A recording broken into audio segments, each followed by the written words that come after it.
नमस्ते, मी अजित पाटील. मी गेल्या 1.5 वर्षापासून मायवळचा रहिवासी आहे. मंजित प्राईडबद्दल बरंचसं ऐकून होतं आणि मराठवाड्यातली ही सर्वात चांगली आणि मोठी, सुसज्ज आणि सर्व सोयींनी युक्त अशी ही सोसायटी आहे. इथं पेस मोठे आहेत, रूम्स मोठे आहेत.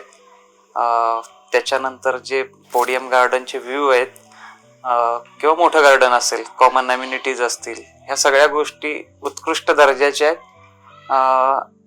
आणि मंजित प्राईडनं त्या प्रत्येक प्रयत्नावरती खरं उतरण्यासाठी त्याच्यावरती प्रयत्न केले. इवन मोठं गार्डन जे आहे आणि मंदिर, ह्या 2 ठिकाणी खूपच सुविधा वगैरे आहेत. क्लब हाऊस असेल, तिथले असणारे अम्युनिटीज असतील, एम्पी थिएटर असेल, जलतरण तलाव असेल, या स्विमिंग पूल असेल, तर ह्या सगळ्या गोष्टी एकदम छान आहेत, ज्या इथं मराठवाड्यात किंवा या शहरात कुठल्याही सोसायटीत या दर्जाच्या नाही आहेत. आणि मला प्राऊड आहे की मी मायवळचा रहिवासी आहे.